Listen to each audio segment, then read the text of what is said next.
will be developed using circuit theory will continue to be valid. Thank God.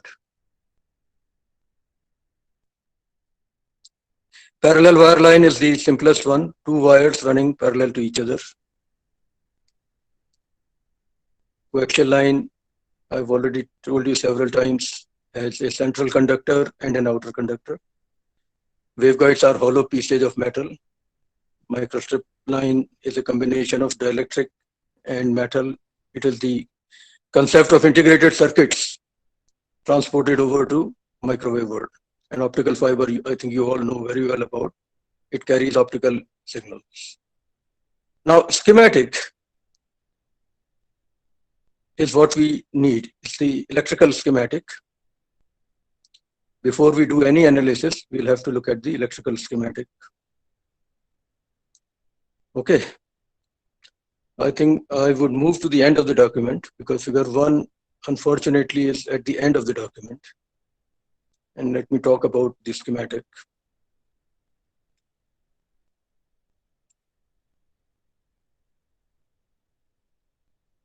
Here we go.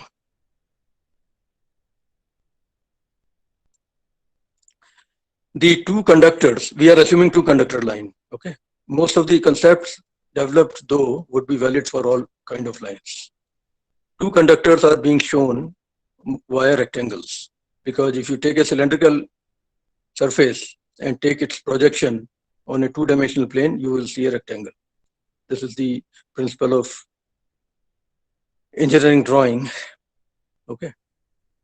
But anyway, in many books, you will see cylinders instead of rectangles, which is also fine. What we are going to be doing in this particular document, we have assumed that the two conductors are having their length along the x direction. And the cross section, which is the circular cross section for both the conductors, lies in the yz plane. This does not have to be this way. You can always assume that the length is along z axis and the cross sections are in the xy plane. In my written documents, I'm usually doing that nowadays. In most of the books also, they assume that the length is along the z direction. Anyway, nothing changes because of that. The length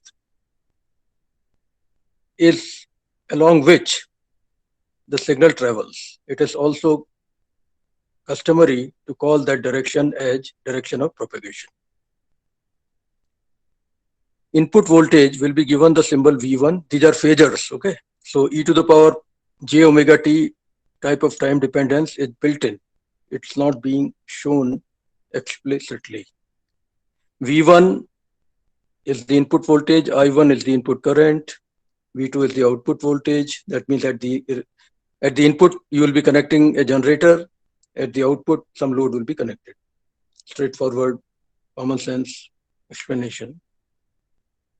The output current is I2, and we are assuming that output current is coming out while input current is going in. Exactly what we did for ABCD parameters. Transmission line is also a two-port network. At least it can be modeled as a two-port network. Now, because it's a distributed component, we will assume that as we'll travel along x direction, voltage and current will change. So we will give general representation as V as a function of x and I as a function of x. Capital L has been assumed to be the length of the line. There's a bit of confusion in this document. Capital L is also being used for inductance of the line. So depending on the context, you will take the symbol correctly. In my written documents, I'm actually using small l for length of the line and capital L for inductance of the line. Now, to analyze this line based on circuit theory, the approach taken is that we assume that the entire length is broken up into a large number of small sections. I'll show you figure 2 also right here. We assume that at some value x along the length of the line And then at another value x plus delta x, we are measuring input and output. Delta x is a very small number. This is called incremental equivalent circuit or infinitesimally small section of a transmission line. Now the behavior over this small length can be approximately described using lumped components. That means components that do not change with x. How do you determine those components? This is a very approximate theory, but it works reasonably well. Lot of practicalities, lot of practical considerations have been brought in defining this circuit. What we do is, based on the realities, we define 4 parameters of a transmission line. They are called primary parameters or primary constants. One of them is R, capital R, which is resistance per unit length. The unit is ohm per meter or ohm per kilometer. It is also known as loop resistance. There's a reason why it is called that way.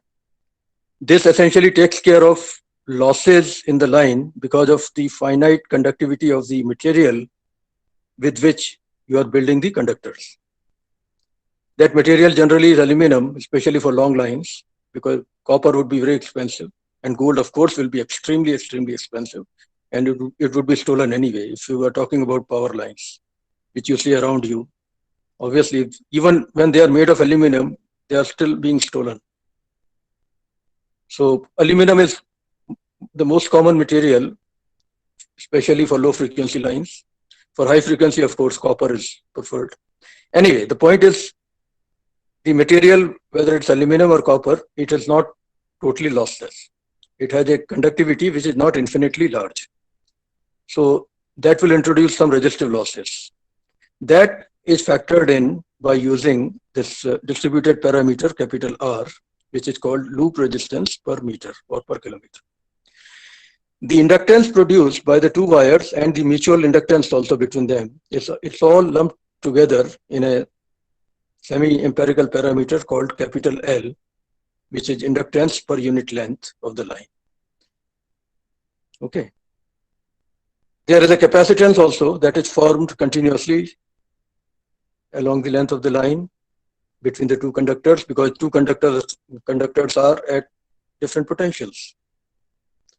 That inductance is also taken care of by defining a distributed parameter called line capacitance C per unit length. This equivalent circuit basically captures real life as much as possible.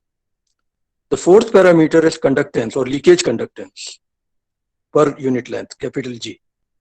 This accounts for the fact that there may be leakage between the 2 wires, which is generally not the case for air medium, unless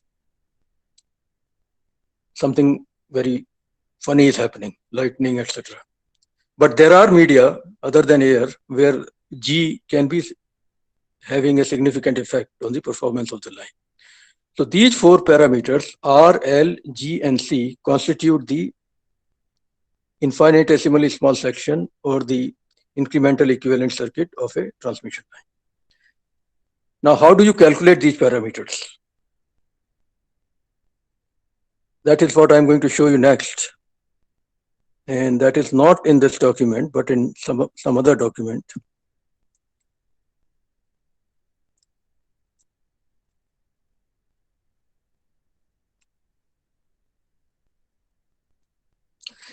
Primary constants are LGC of a 2-wire transmission line.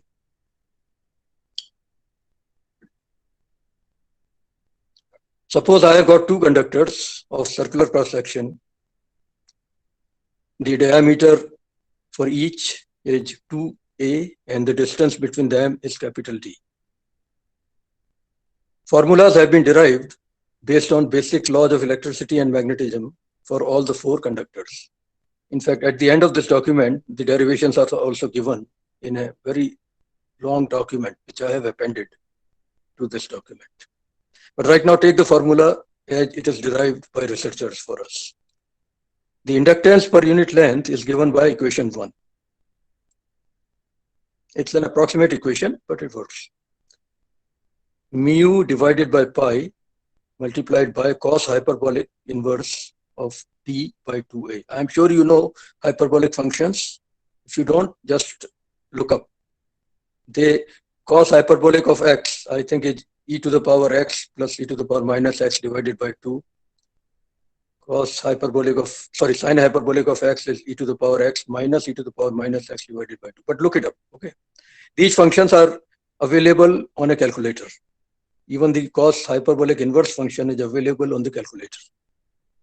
So inductance is calculated using this approximate formula for a 2-wire line. For more than 2 wires, different formulas are available. Capacitance is calculated using equation 2. This factor, cos hyperbolic inverse of d by 2a, is common to these formulas. Not all, but at least 3 of them. I'll explain the meaning of epsilon prime, mu, etc. in a minute. The resistance per unit length is given by equation 3 and the leakage conductance is given by equation 4. Now, what are these various parameters? The permeability of the medium is mu, which for air is 4 pi multiplied by 10 raised to the power minus 7 Henry per meter approximately. The permittivity is in general denoted by epsilon.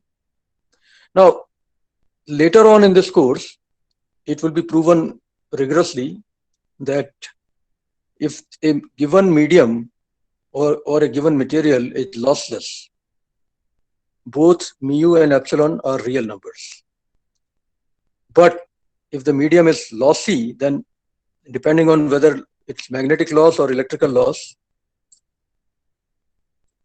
one of them will become complex.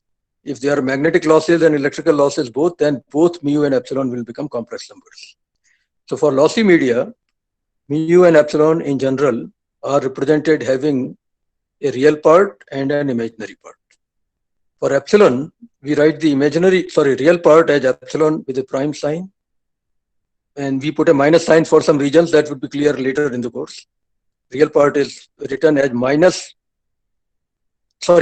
imaginary part is written as minus j epsilon double prime. These values are known to us for a given media, okay? So now if you look at the formulas carefully, I hope you can see this. L does not depend on epsilon, obviously, it is a magnetic effect. C depends on epsilon prime, the real part of permittivity. Leakage conductance depends on the imaginary part of the permittivity. And by the way, you may have done this in the past. Permeability is defined as mu naught mu r, where mu naught is well known as 4 pi into 10 to the power minus 7 Henry per meter, and mu r is a dimensionless quantity called relative permeability. Similarly, epsilon is written as epsilon naught epsilon r, where epsilon naught is approximately 8.854 into 10 raised to the power minus 12 farad per meter, and epsilon r is known as dielectric constant or relative permittivity. Now, calculating the resistance requires a formula. All this is going to be proven later when you go to electromagnetics, but there is a formula for something called surface resistance, which is defined as square root of omega mu divided by 2 sigma. Sigma is the electrical conductivity of the material.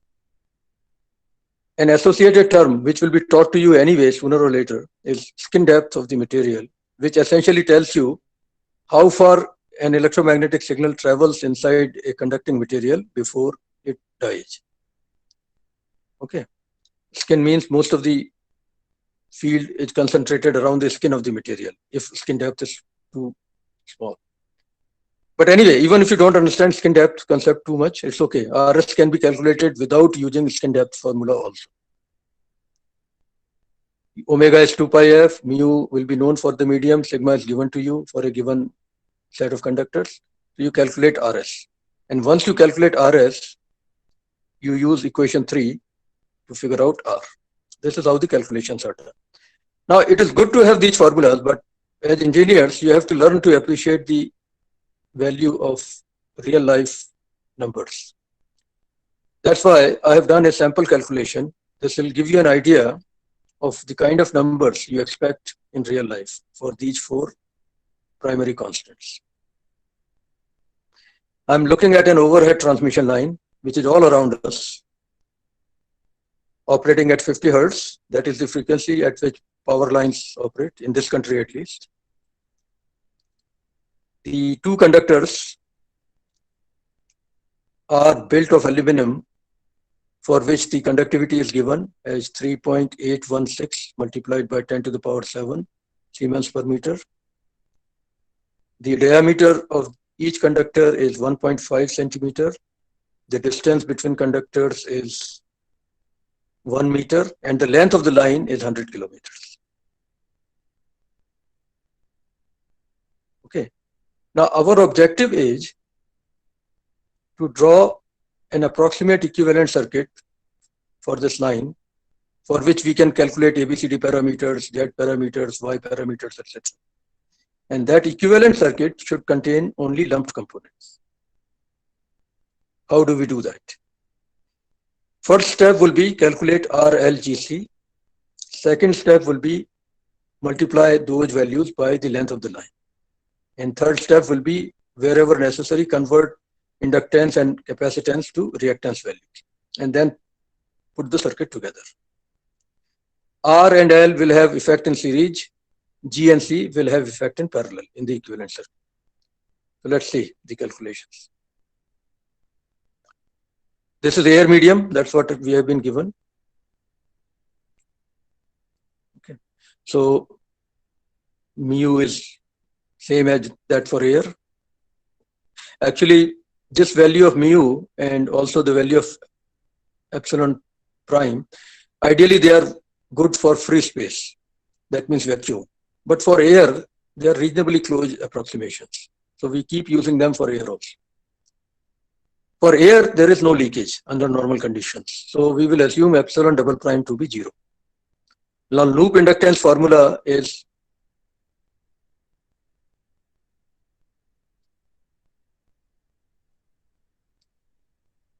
mu divided by pi multiplied by cos hyperbolic inverse d divided by 2a. Let's see what we get. What kind of numbers are we getting? Never shy away from the importance of numbers. Engineers have to deal with real life numbers. You have to appreciate the magnitude of numbers that you are getting. Loop inductance, cos hyperbolic inverse of d by 2a. You can double check this calculation once you get the document. I got 4.8928. And if I plug that into the formula, I get L value as 1.9571 microhenry per meter. So important thing is that L is not going to be in henries or millihenries for most practical situations, especially for 50 hertz lines. For microwave frequencies, yeah, it's a different story. We'll get to that also soon. Now, for line capacitance, the formula should contain epsilon prime, right? Yeah, pi epsilon prime and divided by that famous factor that we know already. So I use the equation given to me and I put in cos hyperbolic inverse d by 2a in the denominator. Do the calculation. Hopefully my numbers are not wrong. But important thing is the magnitude. Capacitance is of the order of picofarads per meter for power lines at least. For higher frequencies, capacitance may not change, but its effect will change because reactance will be very different. Okay. So these are the kind of numbers you expect in power lines. Microhenry per meter for inductance, picofarad, at the most nanofarad per meter for capacitance. Now resistance. The formula says that we should calculate RS first using omega mu by 2 sigma square root and then use RS divided by pi a. So I have done that. RS turns out to be again of the order of micro ohms per meter. Sorry, it is not per meter. I'm sorry. It is actual resistance. I've calculated skin depth using the formula, but you don't need that number for calculating R. What this skin depth essentially is telling you is that in aluminum, if an electromagnetic wave comes in, it will travel 1.1522 centimeter before the amplitude will decay to 1 upon E of the starting value, especially if the frequency is 50 hertz. For higher frequencies, this number becomes very small, even of the order of microns. But we'll get to all that later. Right now, you can ignore skin depth if you want. Let's calculate RS, and from there, simply R. R turns out to be also in micro ohm per meter. So everything is very small per meter. And leakage conductance, of course, will be 0 because there is no leakage. Epsilon double prime is 0. This is the first step. In the second step, you multiply these values by the length of the line. L delta x, I'm assuming that the length is delta x. So 1.9571 into 10 to the power minus 6 Henry multiplied by length in meters. 100 kilometer is 100 multiplied by 10 to the power 3 meters, right? So I get an answer in Henry now. For the entire line, the inductance is in Henry actually, but there's a long length involved. And I take 2 pi FL of that to calculate the corresponding reactance, which turns out to be 61.48 ohm approximately. Resistance is also known to me. I multiply it by the length. I get the total resistance of the line, 9.653 ohm. By the way, resistance of the line is also measured experimentally very easily. You short circuit the load side, and at the input you supply a known voltage and measure the current going in, and then use Ohm's law. Of course, there are two conductors and the signal has to go to the load and come back. So length involved in the entire process is 2 times the actual length. All that has to be factored in. But it is possible to carry out R measurement very easily experimentally also. And people do that actually in real life. Inductance measurement is a little more tricky for transmission lines. So we can, I guess, depend on theory more than experiments. But if necessary, there can be ways to figure out inductance also experimentally. Now capacitance also, you take the number that we got and multiply it by the length. It turns out to be in microfarads. The capacitance between the two wires is not very large, which is good for us. These are all undesirable things, by the way. Ideally, you don't want any of this, but they are there. So you got to deal with realities. And G is simply 0, so it will have no effect even if you multiply it by length. So the equivalent circuit that you get has R delta X to begin with, then J multiplied by XL that we got, and in parallel you get minus J multiplied by X. By the way, you got C delta X. From there you figure out 1 upon 2 pi FC, which works out to almost 5.6 kilo. So minus J 5.6 kilo. This is an approximate equivalent circuit for the transmission line that you can put in simulation packages, simulation tools, to do quick calculations. Now there's a picture here. This is showing you the lines that I'm trying to analyze right now. Towers are there for mechanical regions to support these lines. They go thousands and thousands of kilometers all over the country to supply you the power that you need all the time. Mechanical engineers are very seriously engaged in transmission line work. Transmission line has to be solidly built, it should be reliable and so on. This is a field where mechanical engineers and electrical engineers have to come together. Many of you may find career with Rajasthan Electricity Board or other electricity boards in the country, or maybe with companies like Bharat Heavy Electricals Limited, National Thermal Plant Corporation, and so on. You'll find that the information I'm giving you right now will be extremely useful to you. Transmission lines are core to power transmission, and they are core to many other things also. Communication systems also depend on transmission line theory. The theory we are developing today is generic, and I'm showing you power transmission lines today as a sample example. From next lecture onwards, we will be talking more and more about high frequencies. These are overhead lines, okay? An alternative method for building lines is underground lines, which have their own advantages. People cannot steal underground cables that easily, etc., etc. But the downside is that repair is more expensive. You have to dig if you want to do some repairs to underground cables. Overhead cables have their own advantages and disadvantages, and underground cables also have their own advantages and disadvantages. Both options are being used by companies all the time. Now, suppose I repeat the same problem for underground cables, same in two-wire line. What will happen? Dielectric constant of Earth will come into picture.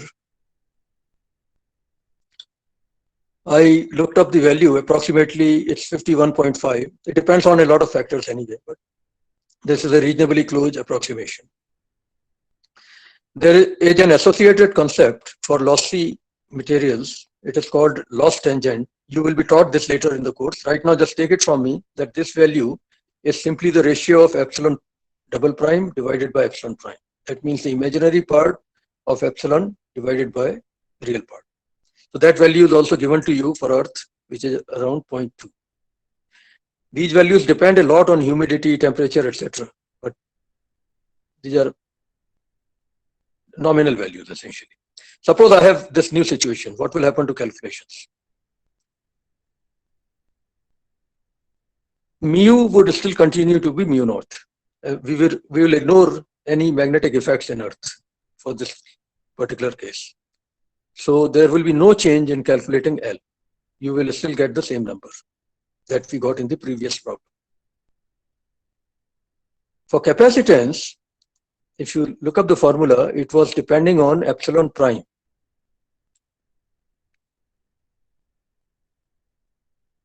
Yeah, epsilon prime is now 51.5 times epsilon naught. Dielectric constant is given. So capacitance that you will obtain now will be 51.5 times higher compared to the previous case. I hope my calculations are right. You can double check this. Okay.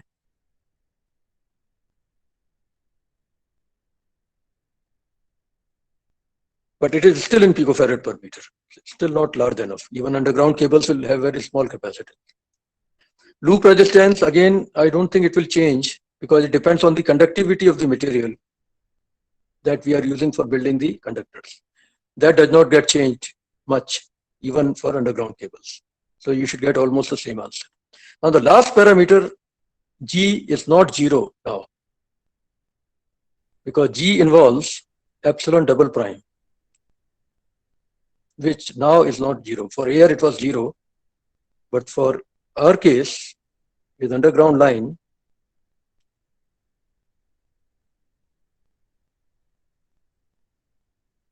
you calculate epsilon double prime as 0.2 multiplied by epsilon prime, because 0.2 is the ratio given to you.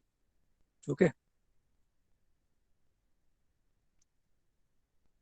And from there, you use the formula epsilon naught, of course.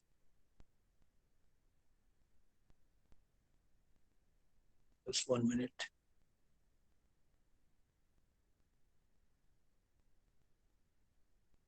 I'll double check this calculation. Maybe there is something wrong in the calculation, but the fact is that G will not be 0. Let me double check this number. I have some doubts about it. I'll double check this before I send you the document. But important thing is that G is not going to be 0 for sure for underground cables. Once you have got that information, the rest of the steps are similar. You multiply these parameters by the length of the line and figure out the equivalent circuit. Okay. Now the equivalent circuit will have all the 4 parameters. There will be a parallel resistance also, which is essentially 1 upon G delta X. Okay. This is how calculations are done for real life transmission lines. And the sample given to you is at 50 Hertz. Now there are lines that have more than two conductors, and one sample calculation is shown here. Three cables in triangular configuration are very commonly used. Four cables in square or rectangular configuration are also used. Companies come up with innovative solutions all the time. For all these cases, different formulas are available for calculating R, L, G, and C. Okay. Same formula cannot be used for all cases. And this is where this document that I'm appending here has tons of information that you may not need right away, but it may serve as a useful reference for future. Okay. A lot of things here are what you already have been told, that 4 parameters are there, etc., etc. But this document, besides having derivations for RLGC for several configurations of conductors, it also has a lot of info directed towards industry. First of all, you cannot get any arbitrary diameter of wire in the market. Industry produces wires with standard diameters. So you have to select among the available diameters. Other thing is, although we showed only one conductor on left and one on the right, the reality is that to improve the current carrying capacity of transmission lines, a lot of times we have more than one conductor coming together and bundled together. Bundle of conductors coming together are used in parallel, even on the left side, and then on the right side also the same thing. So for all those cases, formulas change appropriately, and there's no need to go through each and every derivation. I'm not expecting you to do that. I want you to get an overview of the whole thing.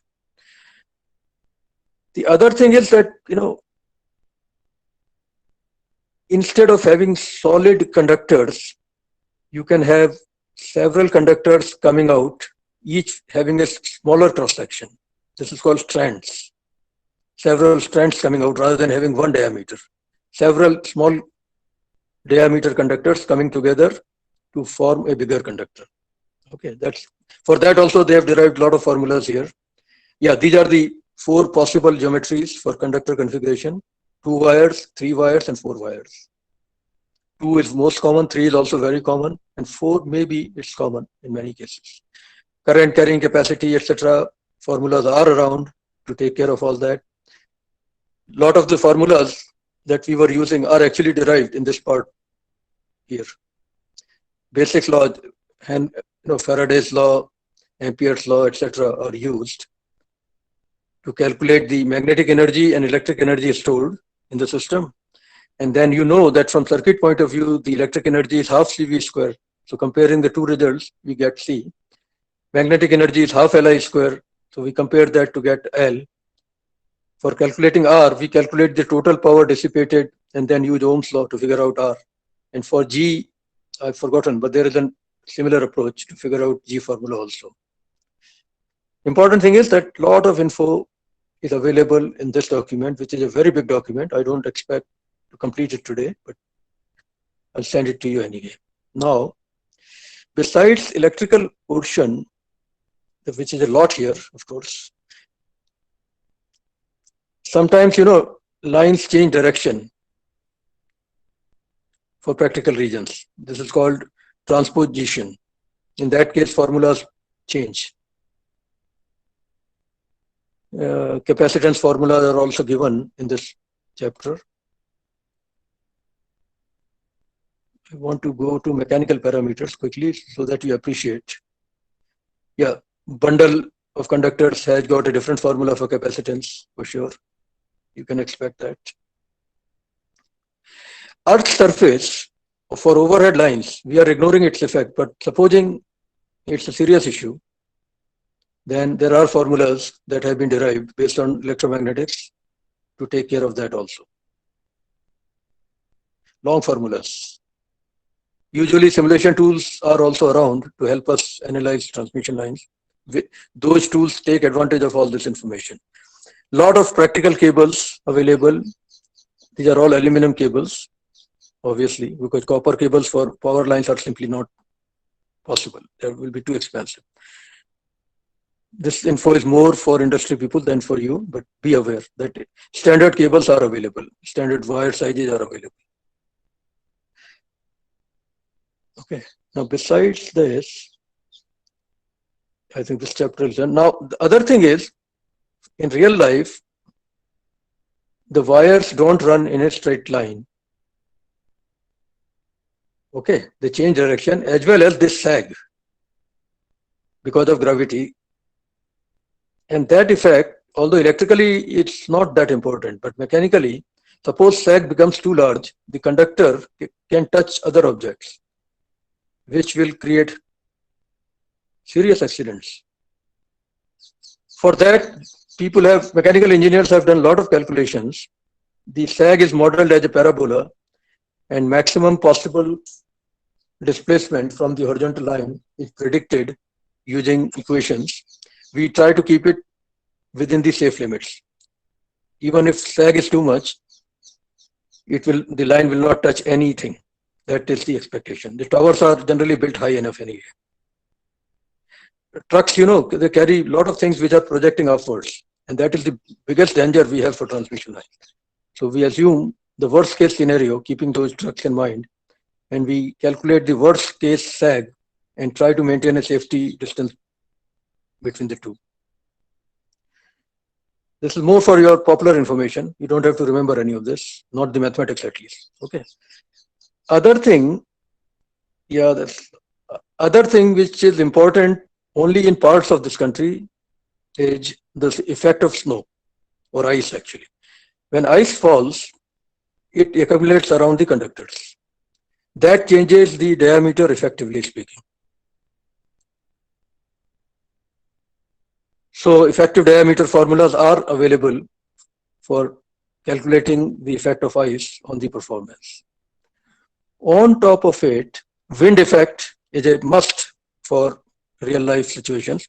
You have to keep in mind how windy the situation will be for transmission lines in the worst case. Line will oscillate back and forth. It should not generate stress so high that it will break. It is all mechanical engineering, but electrical engineers have to be part of it. Keep in mind, in real life, the distinction between branches of engineering is simply not there. An engineer is an engineer, period. Electrical engineers in real life end up solving mechanical engineering problems and other way around all the time. That is why you are taught a lot of things which are common to all the branches. Ice loading formulas are there. I'm not going to waste your time by talking too much about it. Okay. This is United States of America picture. How much ice in what part? Okay. So I think wind loading, these are practical factors you got to keep in mind. Fortunately, for microwave and RF engineering, sag, etc., is not that serious because we have small lengths involved. But for power lines, these are serious issues. Effect of temperature on the performance is a big issue even for microwave engineering world. We will be delving into that as and when necessary. Okay, so I think I'll close this document soon. Keep it for your reference for future.